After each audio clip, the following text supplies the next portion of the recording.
Welcome, Greater Heartland Region, KW family, for another session of Ignite. We are Ignite Session 9.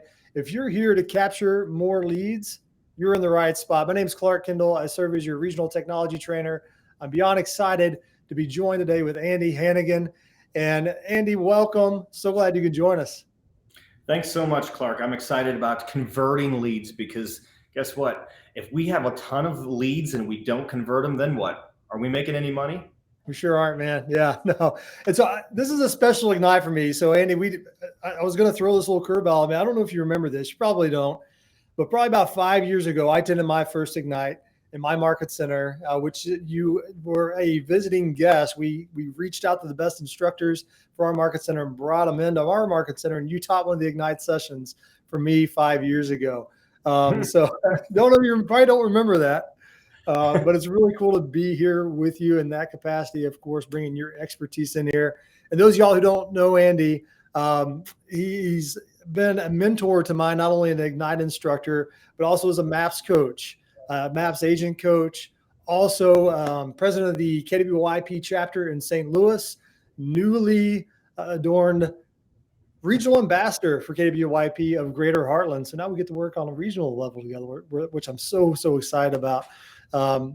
So yeah, when I say this is a special Ignite for me, yes, it's special in that way. And I know it's going to be special for our participants. So Andy, thank you so much for bringing it today. Absolutely. I do remember that Ignite. I don't recall what I taught. I usually teach the first one, really more about mindset and about the big why. Yet, I did. I've done a lot of favors gladly for your market center and your OP throughout the years. And it's always great to come back and visit you guys. Yeah, that's awesome, man. Cool. Well, hey, let's jump into it again. We're here for Capture More Leads, Ignite Session 9. If you have not yet, or if you're just watching this on YouTube or Facebook, you came across it, there's a participant guide to follow. You can go to ignite.ghregion.com and download that PDF. Know that PDF is all 20 sessions of Ignite, but we are on a session 9, okay? And of course, if you have maybe need to bring that up or you've got your printout, go ahead and get that out. We're going to get rolling here. You might be joining us a few ways today. One, you might be live in your market center based on our schedule that we're delivering this to the Greater Heartland region. So we welcome you all as you're amongst your peers and leadership staff to facilitate this time. Or again, you might be watching this on your own live. You might be watching this later time. Either way, we're glad to bring this to you. This is brand new content, Ignite 2022. It's revamped, modernized, but yet some of those good foundational principles, systems, and models we know that work. So welcome. We do encourage you to be present in this time in your market centers, in the activities, the dialogue with your peers, but also if you're watching virtually, right? Feel free to put your ahas in the comments or any actions that you're taking or any questions that you have for us as we're going through this. Put that in the comment section. We'll definitely respond to those at some point in time. All right. So Andy, how's it sound? We ready to get going? Yeah, I'm pumped. I'm ready to get rocking and rolling with this. First, I guess our overview of the course here.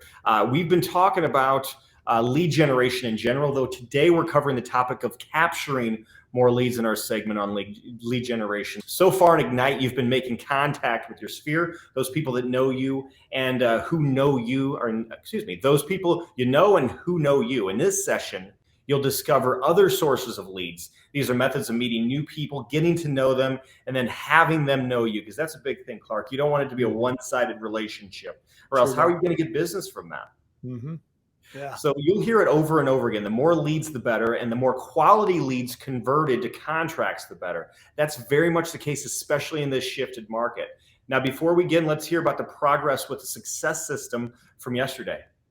Yeah, that's awesome. So we've had this daily success system where you get to have 10 conversations and add 10 to the database, 10 handwritten notes. So a checkpoint here, you don't have to have a conversation in your market center, or if you're watching this live, a little checkpoint for yourself. How has that been? Have you committed to that daily 10-4? I didn't mention the daily 10-5-1 social media piece as well, right? So those are the activities as you're learning great content, becoming the expert.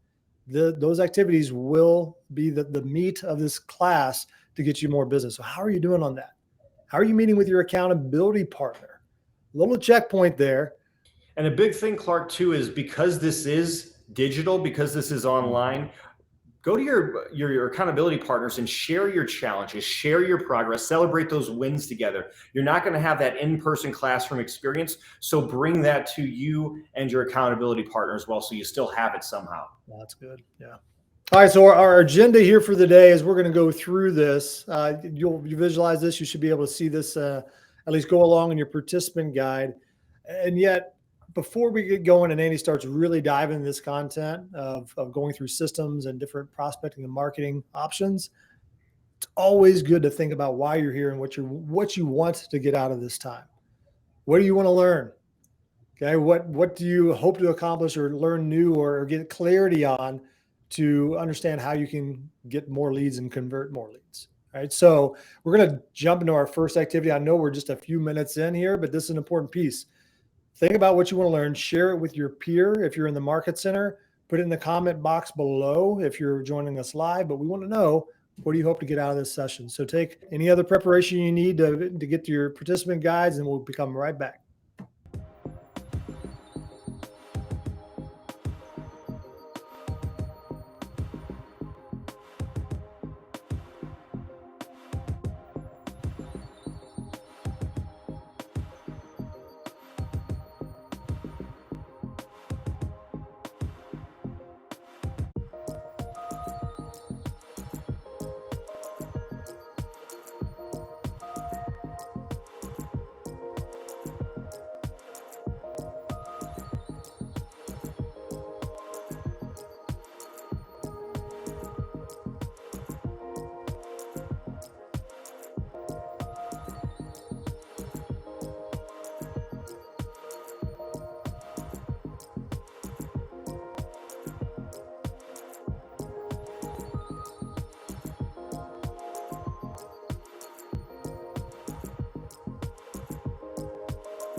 All right, welcome back, everybody. Hopefully now you know what you want to know, and you are going to ask questions, especially, and raise your hand and participate in the chat box if we're not answering those questions for you, because we want to make sure you leave here empowered and confident and competent in your real estate career. So first off, in order to really set the groundwork and really the mindset for this capture leads conversation we're going to have today, let's look at a quote from Gary Keller in Shift. He says that you love people, but at the same time, you haven't yet learned to love hunting for them.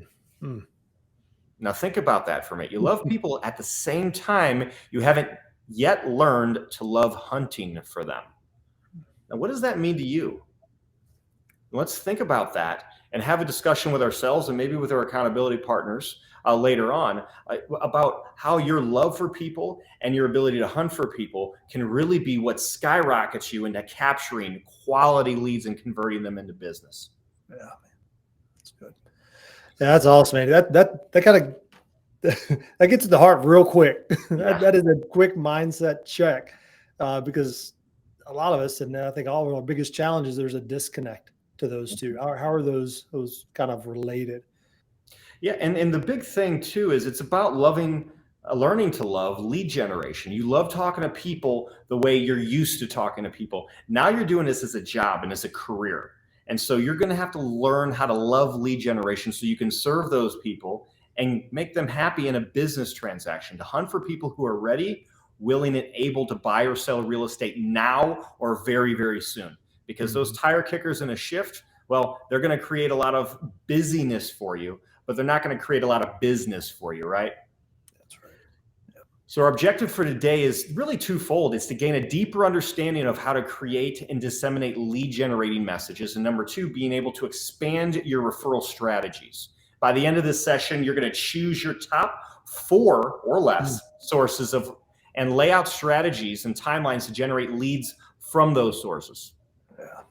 So Clark, we've said all along that Keller Williams is built on models and systems. So naturally, there's a simple system for capturing more leads. It's a system that you will find works. Now, Gary Keller says, again in Shift, your number one job is to find ways to get in the path of motivated buyers and sellers. Now, it can get in the path. Just imagine if there's a walkway and nothing but motivated buyers and sellers walked on that walkway. Would you be sitting right there waiting for them? Oh, man. Yeah.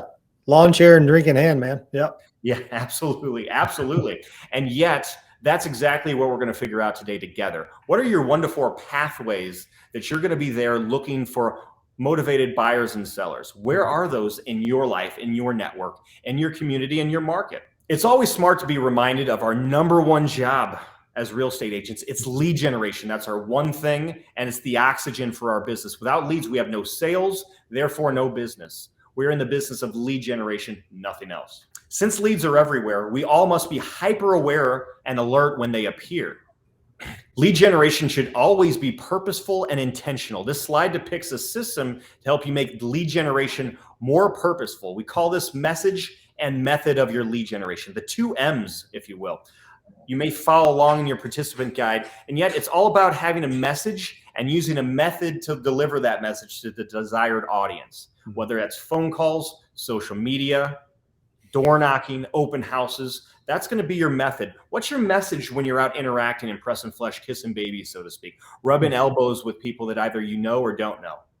What is your message? What do you want to say to these people? What do they want to hear that will feel them compelled to start working with you? Now, this message must, 1, match your market, and number 2, must make an offer for immediate response. We have a nice acronym for that, MOFR, make offer for immediate response. Now, in order to match the market by tailoring the intended message to the sentiments and market conditions of a target group in the area in which you operate. Again, that's a lot. I'm going to say that one more time for you guys, okay? We're going to match the market by tailoring the intended message to the sentiments and market conditions of a target group in an area in which you operate. Do we need examples for that, Clark, just to drive that point home? Yeah, well, I think it begins with that target group, right? Which the cool thing is we'll focus on some lead sources today that you'll identify. Yet let's just narrow in on, say, your database, right? It might begin with just your sphere of influence. Is that your target group?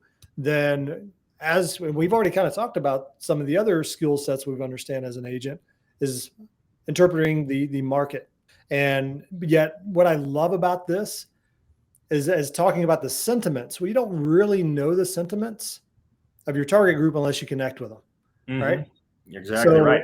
I mean, that is a powerful verbiage there and a lot to unpack. But again, who's your target group and how do you know what their sentiments are unless you talk to them? Yeah, absolutely. And if you're a brand new agent, you might see objections as just no. In reality, that's valuable feedback for you because that is the sentiment. Right now, what are the biggest reasons why people are not selling in this current market right now? What's their biggest objection? Interest rates. Interest rates, yeah. Another objection would be, we don't know if we're going to find a house. Inventory is so low. We're not seeing anything compelling us to put our house in the market, right? Yep. Well, okay, there's the sentiment. There's an objection to overcome. So then maybe your method when you're talking to these people is either a face-to-face or at least voice-to-voice, so you can talk out these objections logically. Now, what happens if your market now turns into, in the market of the moment, Clark, is we're looking for people that have homes to sell that don't have to buy, right? People who have estates. Yes. Maybe landlords looking to liquidate some of their problem child properties. Maybe buyers that they were so overwhelmed with the move that they didn't want to sell their house until they were nice and settled in. Then their agent that they had, their buyer's agent, never called and followed back up. So there's an opportunity for you to take a home that's now vacant and sell it. And now there's no hassle finding a property in this very competitive market. There's a market of the moment. So there's your method is having these conversations so you can figure out these objections. Then your message might be on any of your marketing, whether it's lead generation to your SOI, or maybe you're putting a Facebook post out. Hey, we're looking to find people who don't have a house to buy, but they have a house to sell. We're finding sellers that don't have to become buyers. Another great segment, and this is something that's a big success for my team and to teams I coach as a MAPS coach, is they're going after senior sellers that are moving into senior living communities, assisted living communities. They already have a destination. Now they just have to sell their biggest asset that's going to fund their time, their tenure at that destination, right? Huge win for them. Huge win for them for this year. Absolutely. Love that. So is that more tangible for you guys? Oh, man. Yeah, I trust it would be. Yeah, that's good. I would too. I would too. And here's the big thing. The other part of this too is to have a call to action to that audience that tailors towards their sentiments. Call me now, or look at my website to learn more. Those are some things that the book Shift gets. Hey, if you want to learn more about how to win in this market and not lose in this market, give me a ring. If you're a senior seller, if you have a house to sell, but you don't need to buy, you can win in this market and not have to worry about losing. Call me, check out my website, call me or text me, and I can explain how. Love that. MOFR, make offer for immediate response. Hey, you call me, I'll show you how to win and not lose. All right. So again, we gave you an example for you guys to think about. What could be an offer that would generate a response for your audience, for the people that are giving you objections? What would make your phone ring or generate immediate responses to a text or maybe somebody sliding in your DMs on social media? Right? Here's some examples for you, just to get you, again, just to give you something to think about. This awesome house just came on the market. If you're looking for a home in this neighborhood, call me right away. That could be a text with a link to that property. It could be a screenshot or a picture that you post on social media along with that call to action. You could call people and say, hey, I got a really good deal. And it's not going to be here long. Yet if you want to make some money, or if you want a great deal in this market and bragging rights, let's go out and take a look at this property today. I'm available at 2 o'clock, or would 4 o'clock work better for you? Here's another one. Interest rates are the lowest ever. If you're considering buying now or thinking about refinancing, I can put you in touch with lenders who can work for you. Now, Clark, just a couple weeks ago, we hit 5.5% on a Tuesday, right? It was in preparation of the Fed making some decisions that we all expected, which was to raise the rates. Well, we recovered nicely over the next couple of days. So even though the rates are as lowest ever, is something that we can't necessarily say anymore. Rates are 0.5% lower today than they were yesterday. Jump in on this refinance. Get locked into a home today and a rate today, right? There's a call to action for you. Here's another one for you. Do you know about the prices of homes in your neighborhood or in any area of town? I've got just the report for you. Call, text, or visit my website to sign up for that report. Now let's discuss the method. See, that's the second half of this message and method lesson of the 2 M's. There are 2 primary methods to getting your message out there to your target group: prospecting and marketing. Those are the 2 of the same sides of a coin for lead generation. And we covered those earlier at the beginning of the lead generation segment, yet it's very important that you recall those basics. There are only 2 ways to lead generate: prospecting and marketing. For whatever reason, whenever we think about lead generation, especially those who've taken bold, what do we think? Prospecting, getting on the phone. It's not just that, yet that's what you want to focus on primarily, yet don't ignore marketing part of your lead generation and your time blocks as well. This session will only cover additional prospecting sources. Do keep that in mind though. Now, when you are truly on the hunt for leads, you'll find many opportunities. Really, again, if you're doing the bold 20 contacts a day, not just the daily 10 contacts a day, you're going to trip over business. Yet, let's say you're at a coffee shop and you overhear a couple talking about an open house they just visited. What should you do? Follow this system of approach, connect, and ask. Number one, first approach them with a conversation starter. Hey, I overheard you talking about an open house. Are you looking for a home in this area? And then second, connect with the individuals in a way that builds rapport and trust. One of the best ways is with questions. And again, as a coach, that's the only way we can build rapport with people who are supposed to be telling us all of their vulnerabilities and all of their weaknesses so we can help them build, right? We're pointing out gaps, helping them figure out gaps. And in order to do that, especially with somebody you just met, asking questions is a way to do that. Look for opportunities to be of service to them. That's all questions do. And here's the script for you. I have a list of homes for sale in the area. I'd love to connect with you so you can stay informed of what comes on the market. Would that be okay? All right. And then number three, finally, if appropriate, ask to meet with them to learn more about their situation. That's where you can ask even more questions to learn about how you can bring value to them and solve their problems. And don't forget to apply the Ford method to connect with someone to deepen their relationship. All right, we're going to move along pretty quickly here. Yet, we do encourage all of you to share your ahas in the chat boxes so all of the other people that are taking Ignite with you can see that and make sure that they might have missed something. If they have, you're going to be able to help them out with your ahas that you're sharing. Yeah, and I love that. And again, remember, as we've discussed before, ahas can be agents helping agents. So while you think you have something rich, it's also could be really rich for somebody else to hear. All right, now we've discussed prospecting versus marketing in earlier sessions, and yet today we're going to go a little bit deeper into that topic because I do think that getting a deeper understanding of these fundamentals when it comes to lead generation is going to be huge. All right, here's another one from Shift. And again, if you're like me, you've probably read this and reread this a couple times over the last couple months. And yet Gary says this, and I love every time I read this. Lead generation is a contact sport with simple rules. It means making contact with people through prospecting and marketing. It means making contact with people through prospecting and marketing. Now, even if you're new to real estate, you've seen this chart before. Everyone you know and every lead you prospect is somewhere on this graph. The question is, are they at the top, the bottom, or somewhere in between? Everyone's timelines and life experiences are going to be different, and it's your job to do your best to predict where they are at all times and always. And again, how do you do that? Well, you stay in rapport with them. You ask great questions like we talked about on the last slide, and you frequently have those conversations with them. So do you only prospect the leads that are on the way up? Again, that is people who are moving towards buying or selling. No, not at all. Every lead you catch and build a relationship with is a potential buyer and seller at some point, and also they're a referral source, and treat them as such. That's huge. Whether they're buying and selling now, I'm talking to you high Ds out there.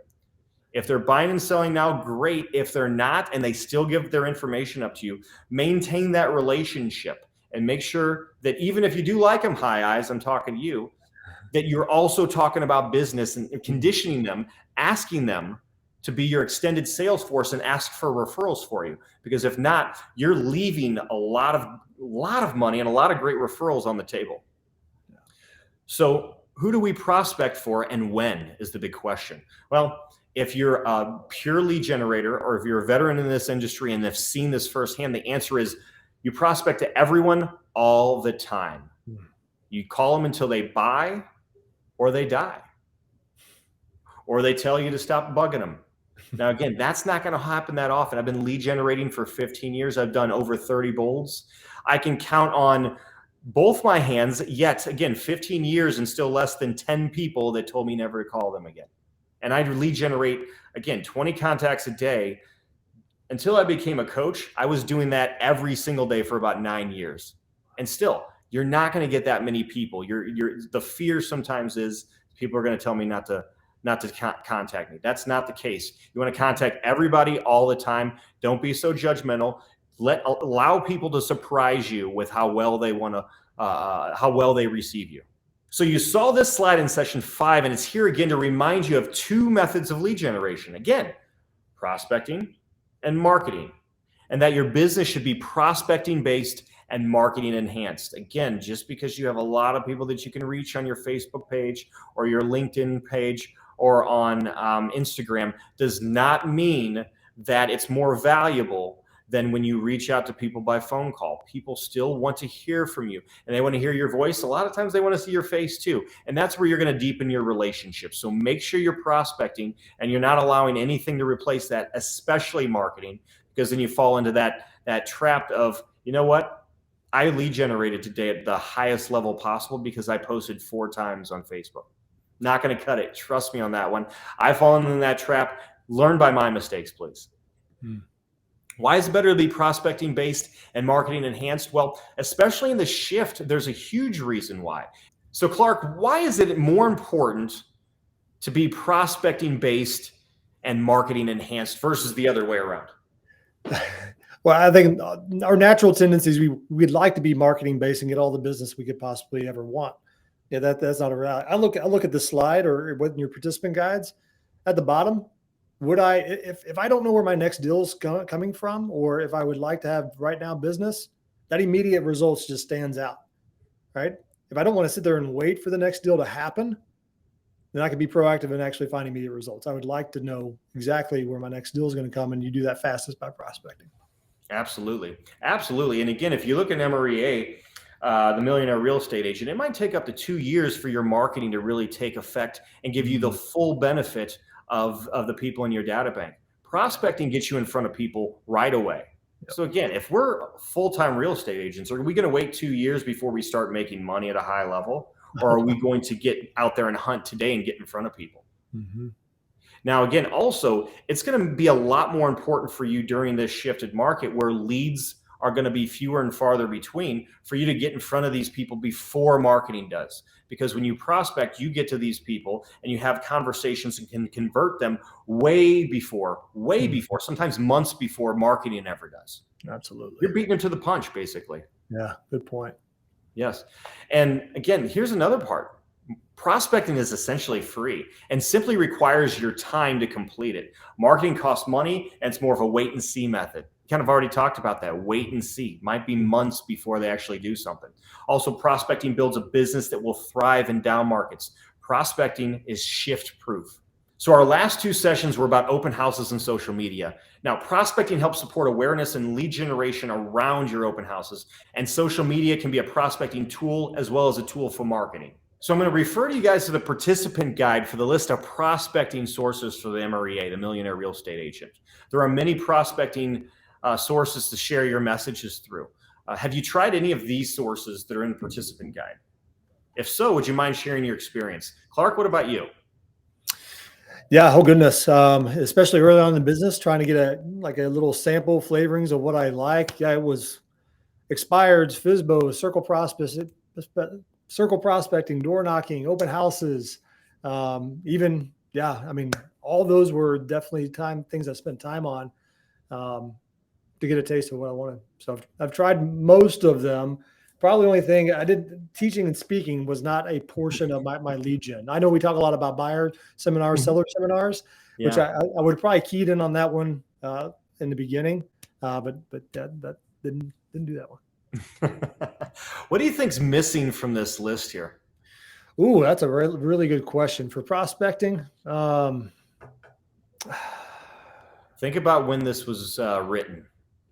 Man, I'm thinking through prospecting. I'm thinking database. I mean, that's where I'm kind of focused on. I mean, I see key relationships there, and yet I see corporations, builders. I don't see my sphere, because we can absolutely prospect. I mean, we should be prospecting to our sphere, our database. People already know, like, and trust us.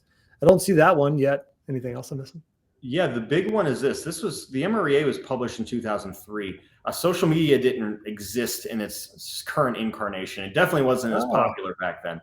And so these models still work regardless of when this was published, yet it can't take into consideration social media because most of the people writing this probably didn't even know about it. I don't know if MySpace was around, but I doubt Gary Keller had a MySpace account. That'd have been awesome to see if he did. It would have been, yeah. I wonder what music he would have played. Back in Black there too. Yeah.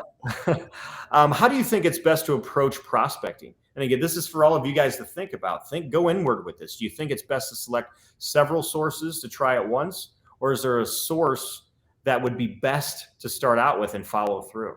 Now, keep in mind as you're thinking about this, we are the company whose founder and former CEO wrote and co-wrote The One Thing. So there's a little hints in where Gary would go with this answer. But again, all of us have our own answers, so there's no judgment here. Now, with that, I would say this. When I got into the game back in 2007, I took Bold for the first time. I think actually 2008 is when I got to KW. So I started doing real estate the right way in 2009. And I took Bold as within a week of getting it to Keller Williams. And they had me on making 20 phone calls a day. So that's what I was doing. Yet I also caught on pretty darn quickly that social media was a big source of business for me as well.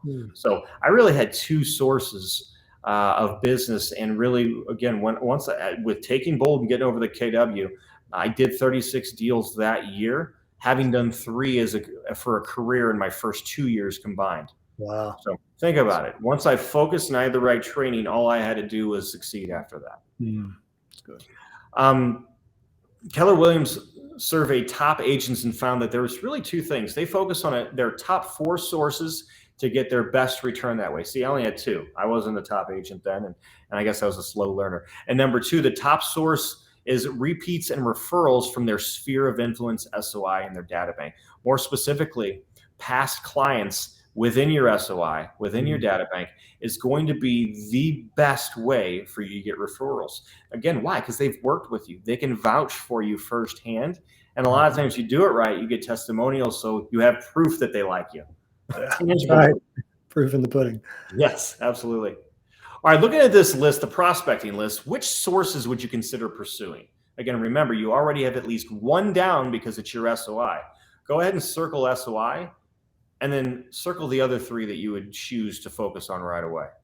Yeah, so this is a good first activity that we're going to do together here. So what we want you to do, break into participants 3 to 4 if you're able to in your market centers, and we're going to allow 3 minutes to discuss in these groups. Okay, when any of these different sources might be appropriate or good for your business. All right, so we'll refer that list. And if you're unaware of some of these, right, maybe mark those on the side and seek that out from other agents or leadership in your office. And yet we're going to take 3 minutes to discuss when adding any of these other prospecting activities into your world makes sense. We'll see you right back.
Now, this session is about additional prospecting sources to think about and focus on. Here's a list of marketing sources for comparison. Again, we just talked about prospecting. Now we're talking about marketing. Now read through this list. Again, Clark, I'm going to give you one more shot at this. Anything missing? Yes. Social media.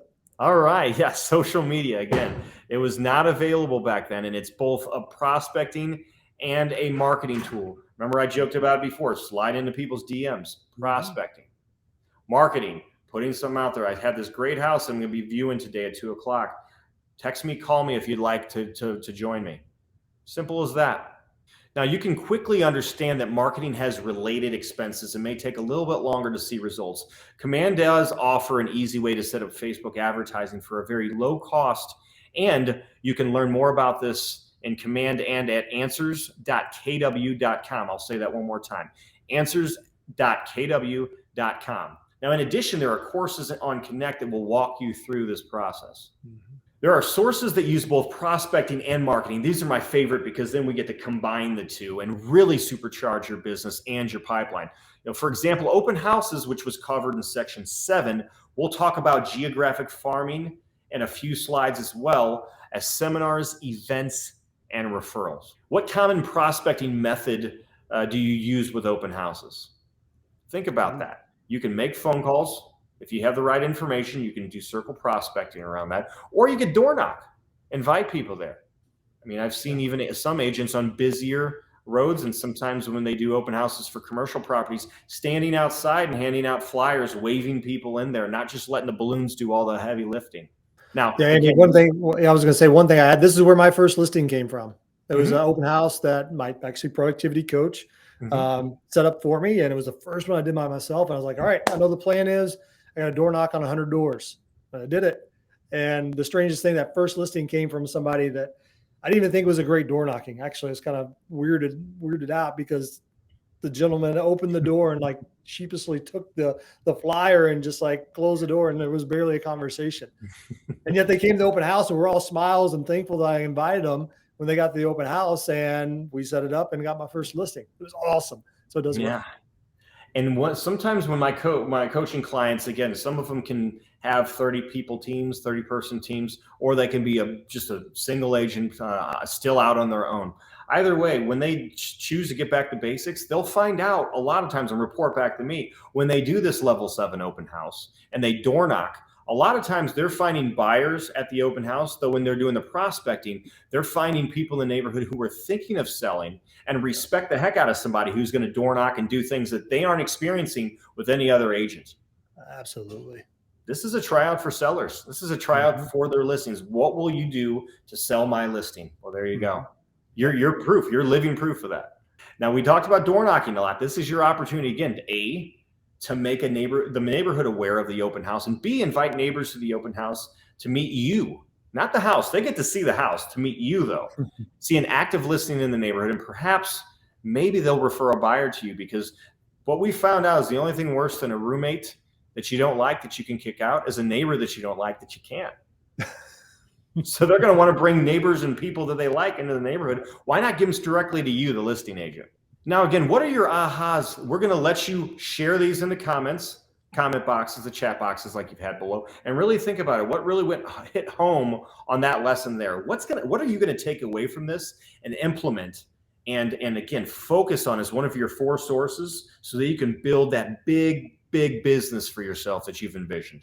Let's get into the gold mine of referrals. Many agents miss out on referrals, and yet they can be an easy and lucrative source of leads. Now imagine if leads simply came to you as referrals, warm introductions from your sphere, friends, family members, coworkers, neighbors, and again, we talked about your best source, repeat and past clients.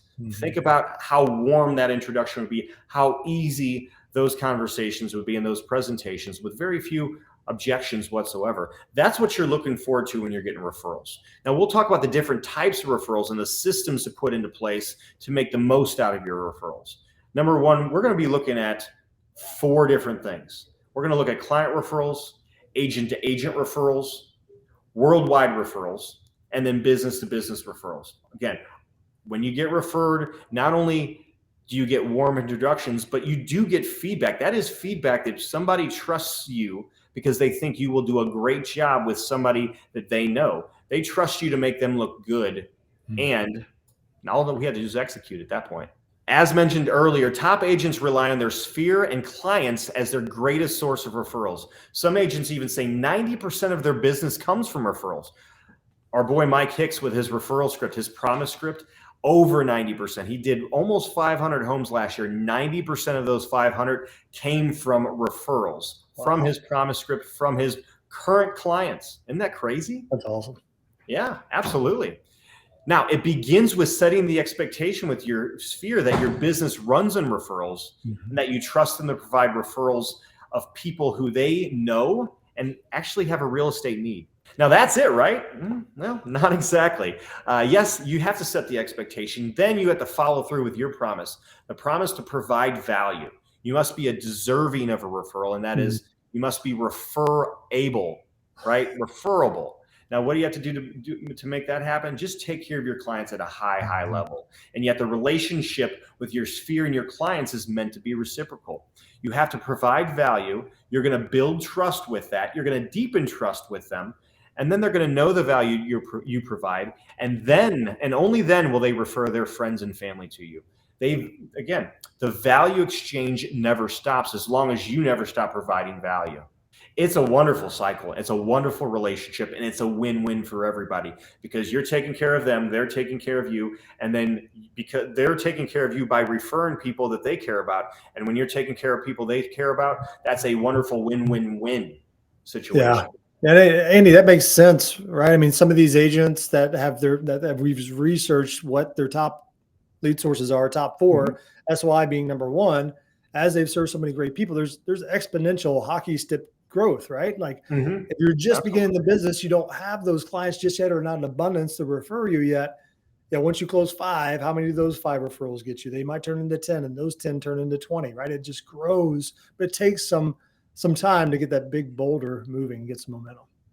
Well, that value exchange to me is the true gift of being in real estate because you can take care of people at a high level and they will take care of you and bring more people for you to take care of and they take care of you later. It grows, like you said. And then there's that hockey stick effect that you see in your business. You take care of enough people, you bring enough value, there's a ton more value that comes back your way. In talking about value, what are some ways you can provide value besides the 3 listed on this slide? Number 1, being a problem solver. Number 2, providing elevated service. Number 3, being caring and supportive. And think about that. What does being caring and supportive mean to you? What does being caring and supportive mean to your audience, your data bank, the person you're on the phone with, the audience for your marketing pieces? What does that look like? What does value look like to them? That's a question that you can never stop asking because it will never stop changing. Getting referrals does mean asking for them, though. You can't just ask one time either. Every time you connect with somebody, you're asking for the order. That comes from the Millionaire Real Estate Agent 1. Ask for the order every single touch, especially after you've provided value. In fact, that's the only appropriate response after you've provided value. Think about it. If you've provided real value to somebody, the next question is, who else in your life would appreciate and benefit from the level of service that we're offering you and the other people that we've currently served?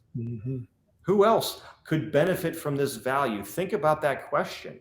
That's asking for more people to add to your data bank.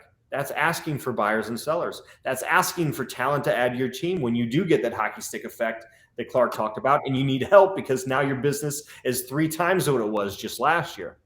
Asking for the order is the only right answer when you provided value. So wrap your heads around that now. Get that into your minds now.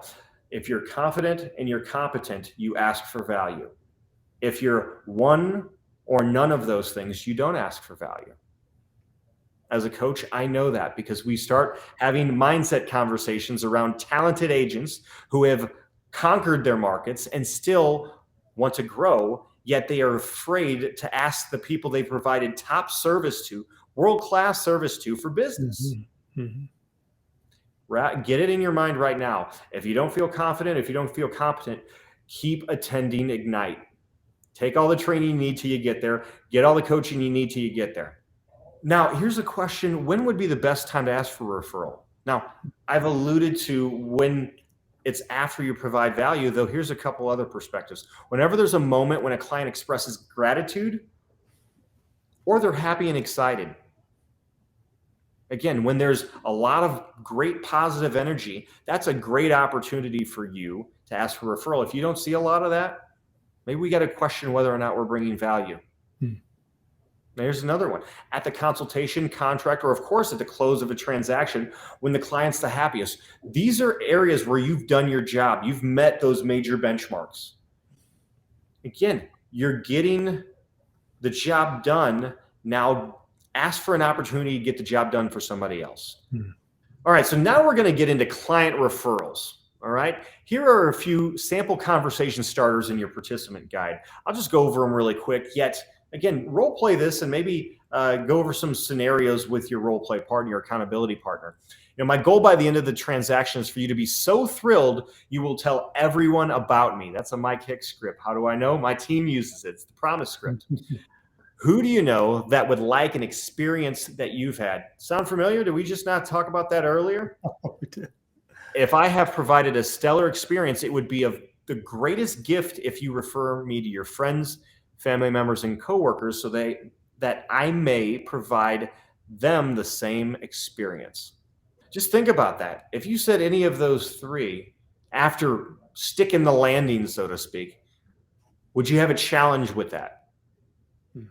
Would your clients, the receivers, the end users of this information, in this question, would they have a challenge with this? The answer is no. The answer is never in the history of real estate has that been a challenge. And yet somehow we get in our heads a lot of times and think that there will be. There's not. Again, 15 years worth of asking for referrals. Trust me, nobody says no. As long as you've done a great job, nobody will ever say no. Now, get together with a partner outside of this course and practice having a conversation. Get used to asking for referrals. Make this normal for you. Normalize asking for referrals. That's a big, normalize is a big buzzword these days. Normalize asking for referrals. Normalize closing. Normalize making offer for immediate responses.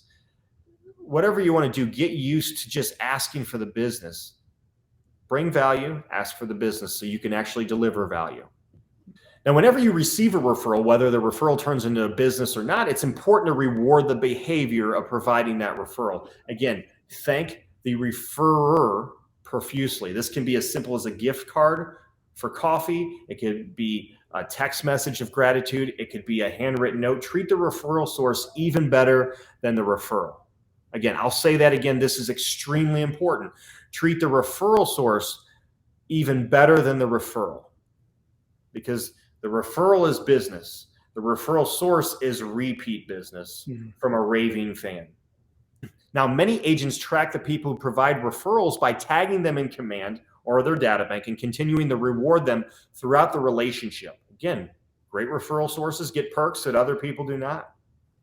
Now, a note of thanks is always called for. A special handwritten note we talked about already will go a long way with referring clients. Trust me on that one. That's my biggest value prop. We've given coffee, gift certificates. We've bought people dinner. We've given flowers and wine and champagne and all kinds of thank you gifts. Thoughtful, sincere, gratitude-rich handwritten notes blow everything else out of the water. That I can assure you.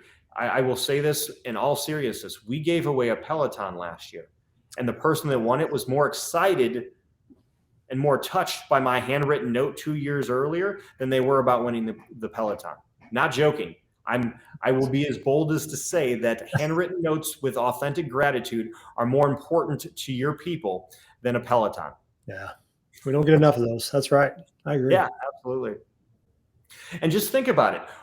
I always do this when I'm teaching in person and I'm really drilling down on the daily 10-4. How many handwritten notes have you gotten over the last year? Not a lot. I know they're probably under 10 for me. Yeah, probably under 10. You do 10 in one day, you're making a lot of people happy. Now, here's the thing. When you do get a handwritten note and there's authentic gratitude in there, how do you make you feel? How does it make you feel? Good. Really good. Yeah. You could do that 10 times a day. Ignite usually lasts an entire month. So if you're doing 10 handwritten notes a day, 5 days a week for 4 weeks. That's 200 people's days you can make. You don't think you're going to also make them an avid fan of you? Come on. Yeah. I said it earlier about contacts. You would have to trip over business if you did 10 handwritten notes a day with authentic gratitude. Right. If you don't know who to write it to, write Clark a handwritten gratitude note. He's putting on this entire Ignite for an entire region. Show him some love. Show him some gratitude. Thanks, man.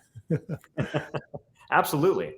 Now, many top agents hold special events as well for their top referral sources as a reward. Of course, this will happen later in your career if you're not one of those rock star mega agents. And again, the cost will be more affordable at that point as well. In the meantime, take them out to coffee. Handwritten notes. Stick to the basics. You can learn more about gaining client referrals by viewing the session Fill Your Funnel with Client Referrals in the series entitled No Ceiling, Level Up Your Lead Generation on Connect. Client referrals can come from agents as well. You see, you already know some agents in your market center and in this class, and you will meet agents from other brokerages while conducting business. You may wonder why an agent would ever refer a buyer or seller to you. And let's think about this for a second. What might be a reason an agent would refer a lead to you? Well, here's some scenarios. An agent in your market center is focused on listings, and they choose to offer a buyer client to you since buyers take more time. You have more time if you're starting out. And guess what? They think you're actually pretty good at what you do. Love that. There's no bigger compliment than a peer giving you a referral and trusting you with business. An agent may refer a client that's outside the distance they are willing to work, even if it's only 15 miles away. Clark, you know that in St. Louis, we have both Illinois and Missouri where our real estate board covers. Now, I work in both Missouri and Illinois. I can attest to that. Not only do less than 3% of all Missouri agents have their Illinois license, less than 3% of all Illinois agents have their Missouri license around the Missouri area, around the St. Louis area rather. And guess who gets those referrals when you do a good job and when you call them and ask for the order, when you ask for the referral? Yeah. I know you have. Absolutely. Whether it's Ignite or it's been Bold, I've used many times where, you know what, I'm out of my SOI for this particular quarter. I've done my DT-D2s. Let me call some Missouri agents, that's for Illinois business. Let me call some Illinois agents, that's for some Missouri business. It works really, really well, folks. Now, here's some more. An agent may specialize in a particular price point, neighborhood, or type of home. I do get South City referrals from agents out in an hour. Sometimes it feels like an hour and a half away in late St. Louis and in Cottleville and O'Fallon, where you guys are at. And guess what? I refer some business out to you guys right back because there's a lot bigger difference. It's a different market out there. So think outside the box, folks. And when we were in the shift the last time, and I cut my teeth during the shift back in 2008. I was referred quite a few short sales, being a 24-year-old kid doing short sales. Why? Because all these other agents, number one, didn't know how to do them. Number two, didn't want to learn how to do them. And so they gave them to me, and they trusted me to do that and help these families avoid foreclosure. An agent in another town or state has a client moving in your area, and they refer a client to you. And you know what? You can reciprocate as well. Guess what? A lot of Kansas City agents refer me business, and I refer business to a lot of Kansas City agents, depending on the area. Same with Chicago. Not only do I teach a lot in Kansas City, my old market center, when we didn't have a KW on the Illinois side of the river around St. Louis, was up in Chicago. And I got a lot of referrals from agents in Chicago, KW agents and agents outside of KW in Chicago area, because they would go to some of my trainings and speaking events. Right? Think about this, folks. You can call agents anywhere. Top agent in the greater Heartland region, Jen Davis, down in Springfield, Missouri, she used to call, at the urging of her MAPS coach, 40 people a day. She would have 40 contacts a day, and sometimes she wouldn't get to all those contacts until way later in the evening. Well, she would call agents on the West Coast who were 2 hours behind, asking them for referrals for the Springfield area. That's one of the ways that she built her name and built her business and empire. Love that. It's awesome. Yeah. So again, make sure you're top of mind with agents so they think of you first when they have a need to refer somebody out. Maybe think about what you want to specialize in, what your temperament allows. Again, my temperament, because I was relentless and very patient with banks and was able to communicate when banks didn't make sense, but we still had to make sense of it to our clients. A lot of agents would refer me business as a result. What are your strengths? What are your weaknesses? Where would you like to specialize because of your strengths and weaknesses? Think about that, and keep in mind that you're competing with other agents for the attention of referring agents. And you should be constantly thinking of creative ways to stand out, be different, and be remembered. And many KW agents build their businesses with agent referral business. You can do this too with a system. Again, Jen Davis, her system, 40 contacts a day, 40. Her system, 40 contacts a day. What's your system look like? How are you going to reach out, get the attention, and be memorable for your clients? What segments, KWYP, can you join to get referrals because you do share a common interest? Absolutely. And if you didn't know, because I said it too quickly and too lowly, KWYP, Keller Williams Young Professionals. Think about it. We don't card, by the way. We welcome all age groups. That's right. Now, this is how agent referral works. When an agent refers a client to you, you agree to pay that agent a certain percentage of the commission, and vice versa. When you refer a client to another agent, they agree to pay a percentage back to you. Referring clients that you cannot serve to other agents helps you, the client, the agent. It helps everybody. Make sure to review the agent-to-agent referral model, because it's going to be very important for you to understand how that works. Now, begin by growing an agent referral network. Keep track of every agent you meet throughout the course of business, and reach out to agents in other cities, states, and maybe municipalities around you that are a little further away from your market, especially from locations where people are moving from. That's a big one. Maybe do some studying to see where people are moving from your area to, and to your area from. That's going to be huge for you, because why not talk to those agents? Now, systematize your agent referral network by being purposeful about it. Just like with leads and contacts, build relationships and provide value. Make it reciprocal. They provide you referrals, and you provide referrals to them as well. Now, the last thing is to keep your network up to date and stay in communication with your network partners. Track all referrals going in and out. Make sure, again, just like you would with your client or past client referring your business, treat the referring agent better than the referral. All right, so you'll find an easy-to-use referral network on command. This allows you to find and connect with agents based on location and production. You can also, again, if you're in KWIP, or you're in luxury, or you're in sports and entertainment, you can search by segments as well. Finding that common ground and really having something to talk about, really build rapport with, maybe even trade notes on how to really build your businesses with sports and entertainment, luxury, or KWIP is another thing you can do. So it's a win-win-win in the sense that you can refer each other business and learn from each other and take notes and mastermind with each other as well. It's a great way to utilize that system on command. And you can even discover different referral partners showing where referrals are coming from and going on there. And that's the really cool part that we just talked about. Normally, when I had to do that before KW or Command ever existed for me, I'd have to go to the Chambers of Commerce. I would also have to go to the Bureau of Tourism in the St. Louis area to find out where people are coming and going from. Oh, that's fascinating. Well, and I love this. And so I'd be remiss if I didn't say it as course tech trainer. Yeah, we've all probably seen this post on our Facebook groups in our market centers or elsewhere. Hey, who knows an agent in such and such area, or looking for an agent here?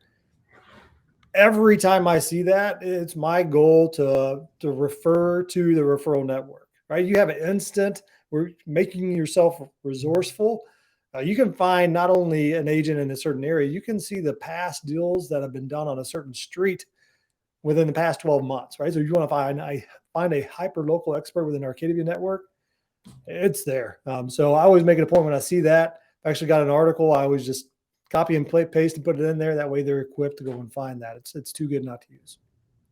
Absolutely. It's a secret weapon not a lot of people know about. And I'm glad you brought that up. And hey, you're the tech trainer. So all of these people that are watching this Ignite session right now know to contact you so they can get the crash course on how to make the most of this. Awesome. Well, we do have a course on it. Absolutely. Yeah. Awesome.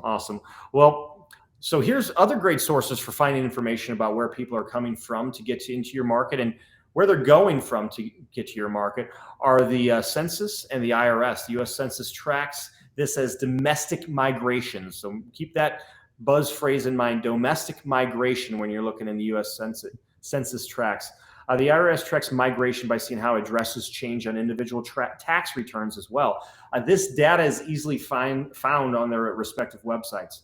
Again, if that becomes daunting, that's why Gary created Command for you. Right. So did you know that as of the beginning of 2022, Keller Williams has a presence in 50 plus regions across the US and Canada? That's pretty impressive. That's awesome. And did you also know that agents in our worldwide regions can be referral partners as well? Again, that's a big thing. People are moving out of the country. How many people have an agent they know out of the country? Probably very few, That's man. It's part of our marketing now. Get that out in prospecting too. And we were thinking about moving to Europe. Great. I know a person. They're great. Let me introduce you to them. How many jaws would drop when they get well served? And now you got a testimonial that, hey, you can refer anybody in 50 plus countries around the world. That's insane. That is. So be open to the possibility of leads from anywhere in the world. Add agents from our worldwide regions to your referral network. That's going to be huge too. The more connected we are, the more resourceful we are, the more value we can bring to our data bank. Think about the connections you'll have with countries outside of your own. What friends or family members have connections elsewhere? Who might get transferred to a different part of the world where there might be a world headquarters, or they get promoted to where they're the president of some division that's in a different part of the different hemisphere altogether. Now, let's say you have a client who decides to sell their home and move to Puerto Rico for retirement. Instead of leaving your client to find an agent in Puerto Rico, you could look up KW agents in that region and refer your client in them. It's a win-win-win. We keep talking about that. Not just win-win anymore. We're upgrading ourselves. Win-win-win for your client, for you, and then for the other agent. And consider this, the next time you travel outside the US or Canada, you can learn more about agent-agent referrals by viewing the session called Anchor Your Business with Agent Referrals in the series No Ceiling, Level Up Your Lead Generation to Connect. The big thing with that is when you travel outside of the country, or when you travel even inside of the country and you're visiting other KW market centers, you're building your presence there, and how many agents from your area will be doing that? You might be the only one that market center knows or refers to. So again, check with your CPA or tax attorney. That might be a write-off. That whole vacation might be a business trip with a couple key purposeful drop-ins of KW offices. Yeah. Another source for referrals is business-to-business referrals. Now, here's the thing, folks. You might be thinking, how are businesses going to give me referrals? Well, if you've ever been in a BNI chapter, you know that businesses refer other businesses referrals, including buyers and sellers. Yet here's some great referral sources from business owners and people who work service providers in businesses. A hairdresser or a barber. Those are my favorite because they talk to everybody. Everybody talks and everybody gossips in a salon or a barber shop. Again, not the biggest fan of gossip unless they're gossiping about real estate. Dentists, doctor's office, veterinarians, all those are great referral sources. My vet, I give her a lot of business with my crazy daredevil French bulldog puppy. Give me a lot of referrals for a lot of dog loving and really cat loving and pet loving clients that she has, because they know that I can appreciate and I have empathy for pet owners. Not only that, I know the pet friendly areas in St. Louis where there's great dog parks, big yards, and more likely to have more yards that more likely will be, and yards that will more likely in those areas have fenced in yards that will protect your animals. Accountants, financial planners, again, those people are great because those are the money managers. They usually don't talk to money managers unless they want to make their big decisions like weddings, funerals, houses, or their check-ins each time of year. And again, if they have a good CPA or financial planner and they have a surplus of money, investing in real estate might be a great tax shield for somebody. Again, as always, talk to your CPA and tax attorney. Yet I do, and that's what they tell me. Auto repair shop, another great one. Handyman, plumber, electrician, all those people are improving properties. For what reason? In service of what? Are you getting ready to sell? Sometimes they are. Gardener, landscaper, same thing. Not everybody has a green thumb, and maybe they want to get their house nice and ready to sell. And as I tell my clients when I'm going in to list their property, your garden, your front lawn, your back lawn, that's your handshake. That's the first impression that people have when they're walking up to your door. Might as well have that well manicured and a lot of times very simple and can still look pretty simple and well manicured. Now, business to business referrals are important, and you that do that too, actually. You may not even realize it. You're referring your acquaintances to businesses that you've come to respect and trust. Think about your inspectors, your title companies, your loan officers. Sometimes if you do it wrong, it's a one-way referral. To make this reciprocal, you'll need to develop business relationships with the owner or managers of your favorite businesses and discuss how you can help each other. Here's one way to do that. You refer your clients to their businesses. For example, you refer your buyer clients who are new to town to your B2B, business to business dentist. Now, business owners refer clients to you. That's the other way to make this reciprocal. For example, a handyman you've often referred to is hired by a person who is fixing up their house in preparation to list it for sale. The handyman lets you know, and then they connect you with the potential seller before they can ever get online and start searching for reputable realtors in the area. Yeah, love that. Now, this is really, honestly, very easy to get started. Turn your participant guide maybe after this Ignite session and write down the businesses you could connect with right now and let them know you're a real estate agent and would love to help them grow their business. Again, think about the businesses that you patronize, your favorite restaurants, your favorite hairdresser, your favorite barber, if you don't like hairdresser and you're a guy, your favorite gym. Again, my gym refers me a lot of business. They have 3 realtors that pay to advertise on their gym billboard. And guess what? They refer me business, and I've sold 3 of their trainers' homes in the last 2 years. Awesome. Yeah. Why? Because I show up, I promote it by checking in. And even though these other realtors pay for their billboard, I guarantee they get more value and more exposure from my incessant check-ins because Clark, you know this. If you don't check in and let everyone know on social media that you're working out, it doesn't count. You don't get the so you have to check in and you promote that business, and they give you the referrals as a result. They give you the business as a result of that. Now, again, take some time after this session to really put some thought into this because your businesses and the people that you love and know you by name, if they knew you're a realtor, if you ask them to support you, there's a very, very small chance that they're going to say no. Very small chance. Go ahead, try it out. Prove me wrong. All right. Now, again, as always, and we've done this a couple times now, share your ahas in the chat box. Write down your ahas, what really stuck out to you in that last section, because referrals, both from clients and from agent to agents, are a huge part of my business. And yet, if I didn't sit down and write out my ahas, and the things that I'm going to implement, I might have never made the connection that Missouri agents can refer me business and that I should be calling them just as much as I call my SOI for my DTD2s. Earlier, we talked about all the different prospecting sources as well as those sources that combine prospecting and marketing. Now we're going to talk about geographic farming and events and seminars. Many agents choose to focus their prospecting and marketing efforts in a neighborhood or a set of neighborhoods, which is also known as a targeted geographical farm. Is everyone familiar with a neighborhood website called Nextdoor?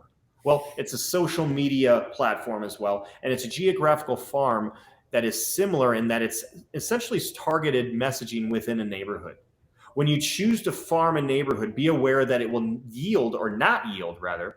When you choose to farm a neighborhood, be aware that it will not yield immediate results. That you're setting yourself up for failure if you have that expectation. This lead source is more of a long game, and you must be committed to keep working your farm once you begin. Choosing a farm involves some considerations such as the number of houses and the turnover rate. Price point and several competing agents in the area also may affect your decision. Now, once you've chosen a farm area, you'll devote yourself to knowing everything about the area, the history, the growth, the happenings, and more. You're going to not only want to understand the data about the area, the quantity, you're going to also want to understand the quality, understand the soul of the area. Again, I'm a big South City guy in St. Louis. I know the soul and understand the soul of South City. That gym that I talked about where I get referrals, they started a new sales program and a new marketing program. And I can assure you that doesn't work for South City. We're a little bit more blue collar. And this overly aggressive approach that they're using right now and the prices that they're quoting and offering in their marketing is just not going to work. So because I care about my business, the businesses that I patronize, I let them know. And I go, hey, I know the soul of my neighborhood. And even though it's switched ownership and there's new owners and they kind of, you might have sold them a house. They're out there in Lake St. Louis. I had to let them know I'm happy to share with them what it would take to appeal to a South City market. And they were happy to hear about that. Awesome. And that's the thing. They didn't understand their community, their soul as well. You're going to want to make sure that you understand that, or else you, with any marketing, no matter what it is, no matter how many touches you have, if you say the wrong thing, you can risk alienating yourself to an entire geographical farm and absolutely just out yourself as an outsider. Yeah. Now, you're also committed to staying in communication with the residents and keeping them informed of all that's happening in the area. Now, what are some ways you can maximize your prospecting and marketing efforts within a geographical farm area?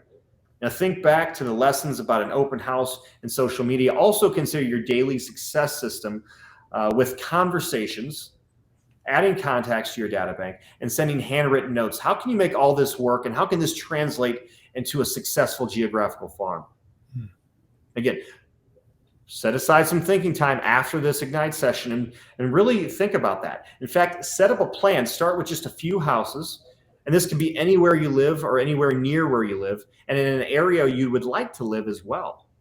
Or perhaps it's an area you grew up in. Either way, you might consider what you can handle for the long run: proximity, size, cost. Figure all of that into the plan to make sure that you have all of the variables that you must control and actually execute on. Door knocking is a key to farming, really. It's going to be a huge opportunity for you. First, you're going to visit your neighbors and introduce yourself as a resourceful agent. Now, it's very important that you don't be pushy. Come from contribution. We talked about this a lot earlier. Offer something of value. Bring value to that conversation. Here's some examples for you. Clark, did you know that homes in our neighborhoods are selling in less than 30 days? Say what? Yeah. Yes. That home over there on Mayberry just sold for $350,000. That means home values are going up. This time last year, that same Mayberry house would have sold for $300,000. Vendor referrals. My clients seem to like ABC Company. When you're door knocking, hey, I noticed that you really take great care of your lawn. I noticed you take really great care of that koi pond in the front lawn, your front lawn. Who does that for you? I would love to work with them. I'd love to get their card so I can refer that to other people around here. That's been a conversation. That's been a conversation one of my Florida agents had a couple of weeks ago. Worked out well for her. He got 2 referrals out of it. That's awesome. Offer general info in the area too. New construction, future construction, road changes, changing in building code or permits. Everyone wants to know when they're getting the Whole Foods. Everyone wants to know when something's being knocked down, what's going to be put there. Right? Or when you have some of the bigger houses that can convert into multifamilies, how does that change the complexion of your block? How does that change? How does that affect the value of your property if you're right next door to something like that? Yeah. Right? Set up a discount with a local vendor for a neighborhood tree trimming, dryer vent, or chimney cleaning. Individuals pay for their own services, and you get everyone's contact information to coordinate with the vendor. I love that. Yeah, that's good. Yeah, what I've done in the past, again, I'll go back to the gym because I do a lot with them. I don't know why. A lot of the trainers are my friends, I guess, but we've very frequently given away free passes to the gym to see if we can get more members there. Mostly because I'm looking for an accountability buddy in the form of a lifting partner at 4 a.m. There's not a lot of people that want to get up and work out that early. So if I have to bribe them to get there early, with free gym memberships, I'm going to do it. Now, set up a neighborhood food drive where you go around and pick everything up for delivery. That was huge. Clark, I don't know about you, but during the pandemic, kids were getting homeschooled or they had digital classrooms. They weren't getting those lunches that were required. In St. Louis, unfortunately, 1 in 6 families go hungry. 1 in 6 families don't have enough food to feed themselves. And all of those lunches and a lot of times breakfast that a lot of those schools were giving to their kids, they weren't being offered anymore. And so food banks were gutted at that time. So food drives were a great way to bring value to your communities, as well as, again, get to know your neighbors, get to know your geographical farms. That was a great way to serve your community and honestly get your name and your brand out there as well. Yeah. Now, we talk a lot about door knocking, and I can't stress enough how important this is. It's so useful for a lot of things. It's very useful also for notifying neighbors of upcoming open houses, just listed houses, just sold houses, or when you're looking for listings for interested buyers these days, that's something that we do not just to lead generate. We do that because we have to for our buyers to find homes right now. Yeah. Door knocking for charity drives, upcoming community events, community activities such as Neighborhood Watch and neighborhood cleanups. Those are all great opportunities to bring value, get some face time with people, create mind share in people so you can get market share later. And yet the main causal for a lot of these, again, community events, food drives, charity drives, neighborhood cleanups, those are all things that bring value to the community. So win-win, win-win-win. Always keep safety in mind when you're door knocking. Perhaps you want to door knock with a partner, a fellow agent. You can door knock and with them in your farm, and they can do door knocking with you and in your farm as well. Maybe a spouse or partner or friend is willing to watch you, and just let people know where you're going to be and when to expect you back home. And that's, if you're a half hour to 45 minutes late, we don't want to give anyone the grace of realtor time. We're going to really check on you to make sure you're okay. How about partnering with a lender too to go door to door, because they're looking for business just like you are. Again, it's been a little rainy in the Midwest this year, but again, if they got a sponsored umbrella, I'm sure that we can walk around and get some prospecting and marketing while door knocking with your lender. That's good.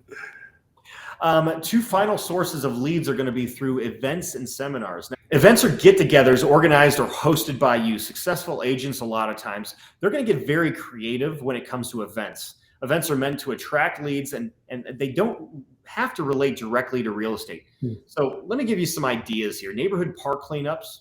We talked about this with door knocking, right? You compare your event with door knocking, getting the word out about the event. Neighborhood park cleanup. Ask people to join you. Supply bags, gloves, water bottles. Ask for addresses to send thank you notes as well. Again, thank you notes. There's a lot of themes coming here. Open houses, door knocking, thank you notes. We don't talk a lot about getting on the phone. Why? Because I think that's already pounded into your head through additional trainings. But here's some ways to get off the phone and get out into the real world and do some face-to-face prospecting.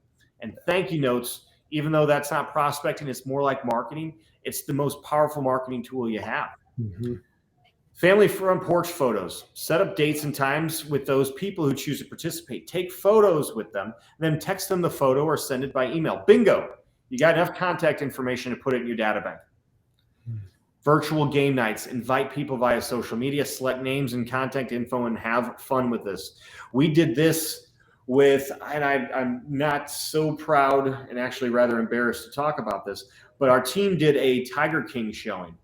I didn't know what it was. I kind of saw the jokes and I knew what the guy looked like.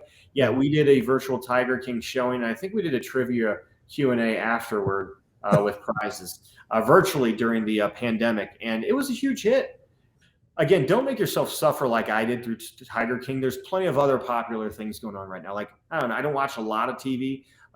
Is Yellowstone, is that still big? Yeah, definitely a segment of people enjoy that. Yeah. Yes, I think Ozark, and then Stranger Things is coming back. I do watch Stranger Things. And so those are some things. You can have watch parties. You can have Q&A. You can have discussions afterwards. I remember back when I did watch TV, Lost. I'd go straight to the discussion boards on Lost. There was a social media on Facebook. I don't remember what it's called anymore, but it was a big fan club where they would all just talk about the episode so we can figure out, make some sense of our feelings, and because our minds are usually blown after episode. So that's something you could do. You could be that, because I couldn't be that for myself. I didn't think about it. I wasn't smart enough, but I went to watch somebody else have a conversation about it. You could do that for your audience if you're a big TV person. There's a lot of overlap with everything we're discussing today. I trust that our audience sees that. I trust that our students really take that into consideration, that marketing, prospecting can all be achieved with a lot of these tactics that we're talking about, a lot of these lead sources and really the methods. So just really think about that when you're dedicating your thinking time, like we've encouraged you to do many times today. Think about where the overlap is, where you can knock out two birds with one stone. Because if you can marry your marketing with your prospecting for the same themes, for the same things, and the same messages, you can really, really supercharge the mind share that you achieve, whether it's with your data bank, with your audience, with your geographical farm, or again, with your in this case, seminar audience. So wonderful idea. Great observation, Clark. Seminars really, and Clark just mentioned this, and he's kind of getting ahead of us. Seminars are great lead generators as well, because you're seen as the expert immediately. And once one KW agent moved to a new city where they knew no one and began offering first-time homebuyer seminars, they got immediate business from that and made a name for themselves.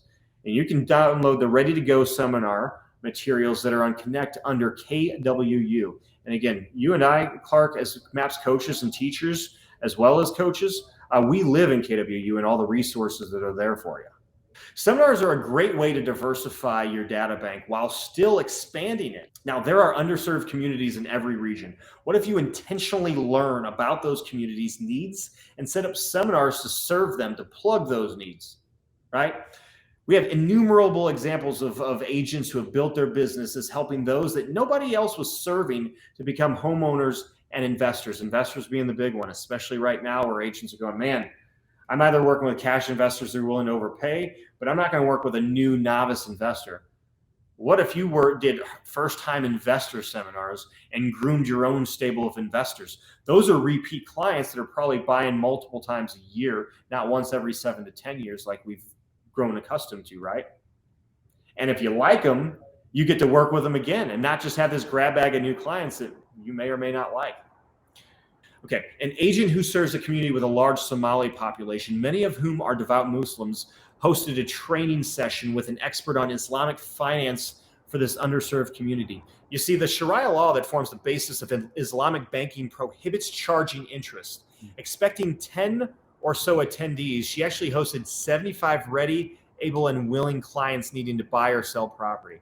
Now, again, Clark, think about that. If you had solutions for people who wanted to use leverage to become a bigger and better investor, and you couldn't accept interest and you couldn't charge interest, don't you think that would be a big problem to solve? And don't you think there would be a market for you? Yeah, absolutely. 10 people would attend. That's what I would usually get at one of my seminars. 75 people would be great. So think about that. Now, not all of us are going to be experts and the Muslim community and Islamic finance. So what can we do? What are some other areas where we might be an expert in, or it'd be easy for us to become an expert in, that would plug gaps that are out there in underserved communities? I'll say one. I was just talking about this the other day. Have you ever played blindfolded baseball, Clark?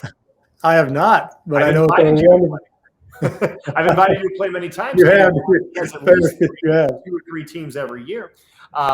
KWYP has at least 2 or 3 teams every year that play, and the blind baseball tournament called Beep Ball. It's for the blind and visually impaired community, and we play blindfolded. They're blind, so we're leveling the playing field. It's a wonderful charity event. And guess what? I was just talking with the people that put that on the other day and asking them, what are the overlooked modifications that need to be done for blind and visually impaired persons? Well, for one thing, there's a very, very huge demand for ranches for blind and visually impaired. They definitely want to have backyards with fences, a lot of times privacy fences for their service animal. The less stairs, the better. They also have Braille installed on their railings. Think about that, a Braille railing, so that they can identify whether or not they're at the right house. Right? Those are things we wouldn't think about. Those are things that most realtors will go an entire career without ever considering. And yet now that I know that, and I have access to a network of contractors that specialize in this, I could easily become one of the people and one of the agents that can serve the blind and visually impaired community at a higher and deeper level. And it's weird that we're talking about this today, because I had that conversation just a few days ago because we were preparing for Beep Ball that's coming up in July. And I said, hey, let me think about this. I'm a fan of 2 or 3 people that are on the professional Beep Ball team. Yes, they do have a Beep Ball World Series. I happen to be a coach on that. And I said, what does Liam do when he buys a house? Like, what modifications does he need? He's one of our best players, one of my favorite people, Liam. And that's when we had this discussion. So it's just really, really apropos that we're talking about this right now. It's awesome. Now, here's another example. Another agent fluent in Spanish started home buying seminars with Spanish-speaking title attorneys and lenders to teach people how home buying works and are built for large businesses. And really, everyone involved, with upwards of 30 people, came to this seminar. And came to every one of her seminars for the next 2 months. 30 people at each seminar that you hold for 2 months straight. How much business you think that came of that? Yeah. Plenty. Yeah. I can't even remember. Worthwhile the time. Absolutely. The script here says, think about that. I can't wrap my head around what that would look like if I got 30 new people every time. That's a huge spike in people in your data bank. That's a lot of data entry for me, or maybe my virtual assistant to enter. More than 30 ready and willing leads just needed help figuring out how to become able, came to her and her partners through Facebook ads and word of mouth. Wow, that's awesome. They're willing and they're ready, but because they speak a different language than English, they weren't able. And if you can help them become able, you're going to have fans and repeat referrals and a huge referral source there, because people who speak only Spanish probably know a lot of people who speak only Spanish. That's jackpot right there. Yeah. Remember that leads are everywhere. Don't discount anybody. Trust me. I said it earlier at the top of this conversation. Don't be so judgmental. Learn to love hunting for leads and learn to open your mind up that anybody that you meet and encounter can one day become a homeowner or a referral source. Your business, your wallet will thank you for your open mind and your love for hunting. All right, second to last aha time. Again, share your ahas in the chat box and write down some things that you're going to dedicate to your thinking time later. I know we have a lot of thinking time that we're going to dedicate to later. We have a lot of notes that I know that I've already taken today, just looking at this material and understanding it. And yet I know that everyone in this region, if they do take the right notes and they apply and take the right action, which starts with thinking time and ends with execution, you're going to build a big business just based on just today's class alone. Yeah. So take that time, dedicate that thinking time later. Trust me, as a coach, sometimes the only thinking time my clients, my top agents in the company and the industry and the world sometimes have is those 30 minutes with their coach. Don't be like them. Dedicate a half hour a day at least to thinking time and execution time. It's vital. All right, now you've heard this already and it bears repeating. Capture every lead. Don't just keep it on a napkin in a drawer or in the trash. Make sure that lead goes into command or your CRM. Make sure they turn into not just a lead, they turn into a member, a referring member of your data bank. Part of your daily success system is to add contacts to your data bank. Your sphere and your contacts are your focus. Clark, have you noticed how I've said data bank instead of database? I have. You mixed it in there. I noticed that. Yeah. What do you think what do you think causes me to say data bank versus database?